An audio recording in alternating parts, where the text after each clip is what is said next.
So we're so thrilled to bring these next guests to the Rail Talk set. The president and CEO of Fasig Tipton, Boyd Browning, and the director of client relations, Anna Seitz. Welcome to the show. Thank you for having us back. Oh, was I bringing too much energy? They're like that. I was impressed. Wow. No, we've got energy still. Okay, We've got a long night ahead of about us. 11 o'clock tonight, we might be empty, but we're full steam ahead till 11 o'clock. Caught you at the right time. So yeah, obviously last night was a booming success. You set records last year. Average and median are up this year so far as well. Just give me your first blush reactions to the action last night, Boyd.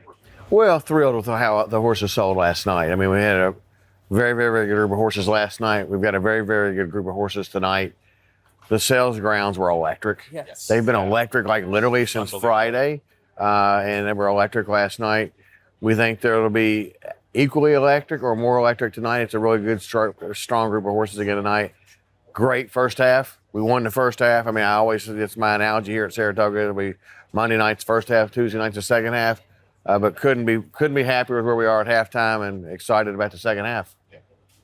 And Anna, I know you're instrumental in putting the catalog together. So when you go out and you look at the horses, what makes you say, that's the one I want for Saratoga? Well, I'm actually not officially part of the inspection team, but I do get to tag along with them, and I listen to our inspection team. But I think it's looking for horses with, first of all, they look at the pedigree, and then with horses with really nice conformation and just, sexy horses work up at Saratoga. And there was a lot of those on the grounds last night and tonight, and everybody was commenting on the group of horses that our inspection team put together because they did a really nice job bringing a really good group of horses up here because that's where it all starts. And then everything else kind of. It's phenomenal. Sorry, I didn't mean to interrupt, No, but I wanted to just follow up about like the logistics of putting on this show because it's unlike any other sale in the business. You got to have a big and really experienced and great team to do this that has a lot of different responsibilities all across the grounds. Can you just talk a little bit about what it takes logistically to do all this?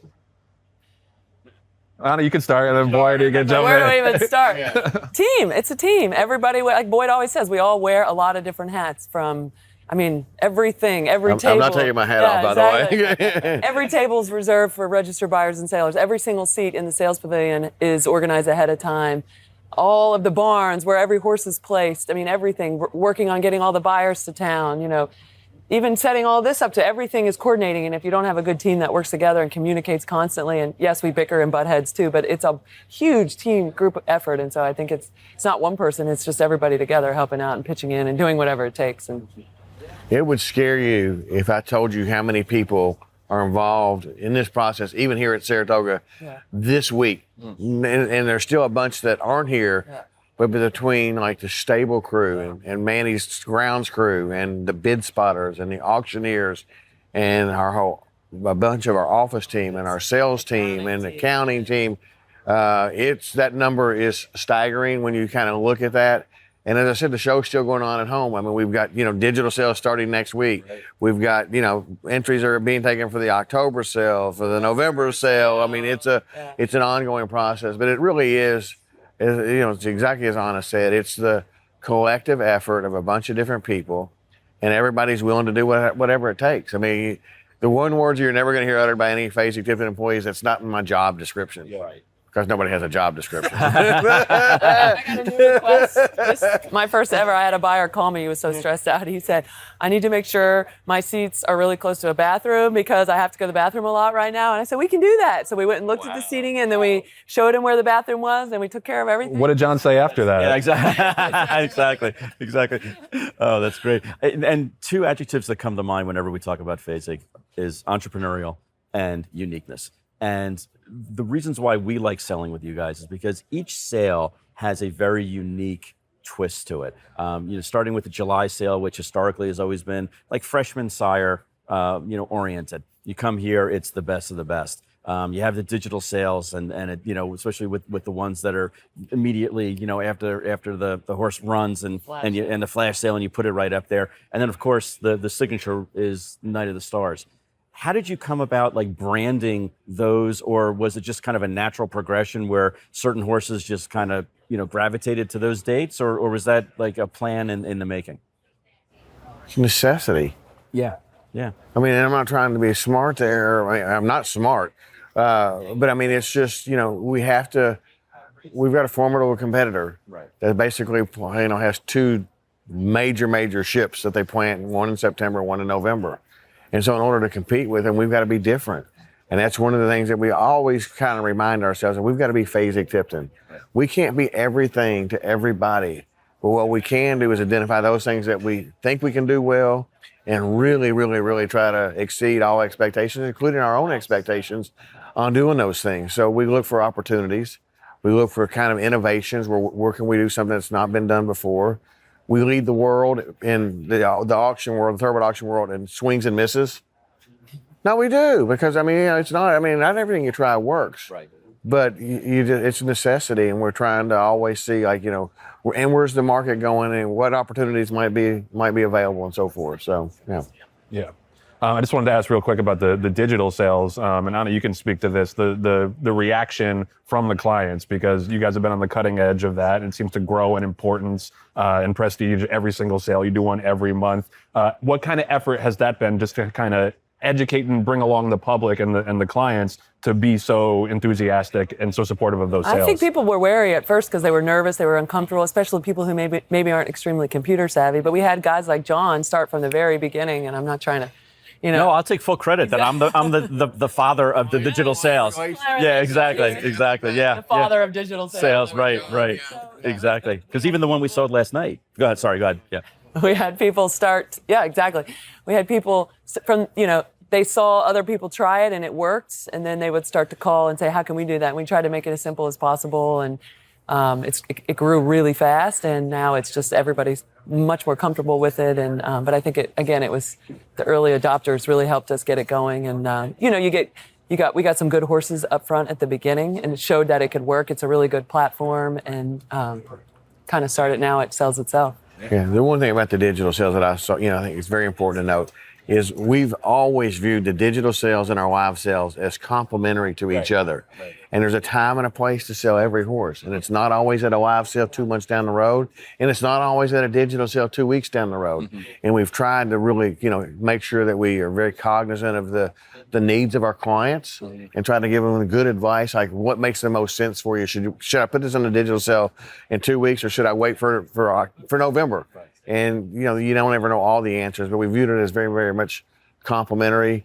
And the other thing is that we're absolute maniacs about on the digital sales is transparency and disclosure. I mean, there's a ton of information available to help make people comfortable. As Anna said, the early adopters and people that you had to kind of get over that initial hurdle of, like, what kind of vet information can I get? Right. What kind of the videos are so important? The photographs are so important, just to make people comfortable with the process. Yep. And would it be safe to say that now you guys have like 90%, 80% of that market? We're aiming for 100. Aiming for 100, just wipe out everyone else? We're aiming for 100.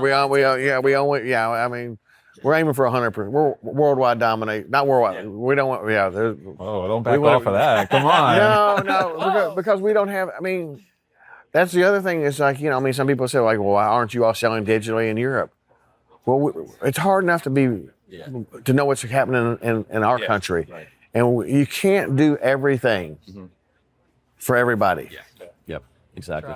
Last question from me. You guys made a little bit of news recently that next year at the Fasig Mid-Atlantic sale, there aren't going to be timed breezes. But I see you at the OBS sale. They're in March and April sometimes. So you obviously have your finger on the pulse of these kind of things. What went into that decision? Well, we had the opportunity this year, due to unforeseen circumstances with the weather and the weather and the weather, and then the weather, that led us to being in a unique position where we really weren't comfortable that we could provide a safe surface and a safe environment to have timed breezes on the Sunday when we finally got to have an under tack show. And we put the cones up and said, basically, we're not going to time it. We just don't feel like we could do that. And the reaction from both consigners and buyers as a result of that was very, very, very positive for the most part. Mm-hmm. Now, there's some naysayers. I'm not going to tell you that not everyone's saying, great decision, you all have done the right thing.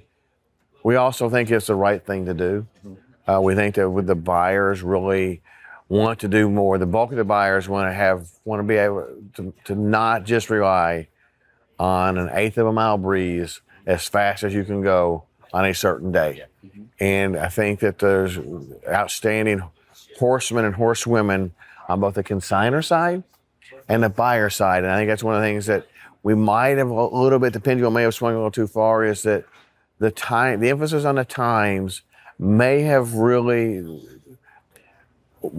created a sense of the times are more important than the basic horsemanship. Right. And I think some of the best horsemen and the best horsewomen in the world are in Ocala. They're breaking 2-year-olds and they're selling 2-year-olds.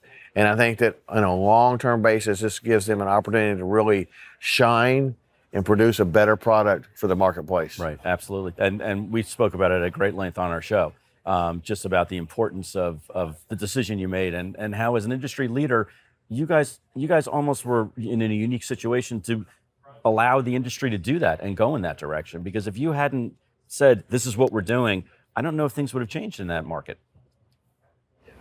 You know, it's going to be very interesting. Right. There will be some bumps in the road. Sure. Without any question. And we're prepared for some of the bumps in the road. Not everyone's going to love it. Right. On both the selling side and the buying side of things. But sometimes in life, you got to take a stand and take a position and do what you think is right. And I think we're right. Yeah. I really genuinely do. And it's not to disparage anybody or say what anybody else is doing wrong. Right. But sometimes a little change is needed. Yeah. And the feedback that we've received has been positive in that direction as well. Joe, you don't realize this because I don't think you've ever been to the Fasig offices in Kentucky, but Anna in her office has 2 big whiteboards. And basically, like a stalker, she has down all of these fillies that she wants to have at the November Night of the Stars. And then when she gets them, she does what? I get my purple, because the Night of the Stars is purple color, so I get my purple marker out, and then I put a big circle around it. And right. And when she doesn't get one, what happens? Aside from the death threat. May or may not have done skull and crossbones before. So one of the fillies that's on her board right now, and this is new to you guys, one of the fillies that's on the board right now is our filly Vixen, is grade 1 placed and a graded stake and everything like that. And I wanted to tell you guys on our 100th show that she is going to be entered into the Night of the Stars. Yes. So you can circle her. You can circle her with Thank you, purple. thank you, And thank you for everything that you do. It's not just because you're a Exciting. sponsor, although it didn't hurt. Yeah. But certainly we appreciate our relationship with you, and we know that just like our other big fillies that we've sold Night of the Stars, that she will fit there, and you guys will do everything in your power to make sure that she goes to a great home. So thank you, for accepting her. Thank you for all your hard work and diligence. And now you can stop the death threats. Get that purple marker out. Get that purple marker out, exactly. Can I talk about the Belmont Child Care really quick? Oh, sorry. Yes. I'm a board member of the Belmont Child Care, which is the Anna House, and I left a board meeting early to come over here. And since I did, I talked to John, and I just told Mr. Green that the Green Group has to make a donation on behalf of the Belmont Child Care because it's such a great charity, and we're here in Saratoga, and it helps so many children. And so we'll put that information up here so you can. I'm going to do a shameless plug because it is a really awesome charity, and these children, it's really changing their lives. So. Absolutely. Nobody can say no to her. Yeah. I mean, exactly. Yeah. So by all means, we'll put the information here so that way if you want to make a contribution or at least see more about this wonderful, wonderful cause, or you can just call Anna. We'll put her cell number on the bottom also. Oh, sure, or you for can that, see it. if it's that reason, you could call me. Exactly, or it's on the bathroom wall. Either way, you can look at her cell phone. But yes. Okay. Wait, I want a clarification. It's the Anna House, not the Not the Anna Anna House. House. Okay, it's the but it's like not Torpedo her. It's Anna. not her Everyone thinks- residence that we're doing this. I mean, It's not for the addition. No, Right. Good clarification. Yeah, I Wade. just want to Thank make you. sure that Thank you we. for Yeah. All right. Daggone it. Awesome. I was looking forward to You're that. so close. No Bathroom home renovation. renovation. Yeah. Well, thank you guys so much for the time. I know it's a busy couple of days for you, and obviously for the partnership and the sponsorship. We are at 100 episodes, large part because of you guys. You're a first flagship sponsor for us. So thanks for the time and continued success tonight.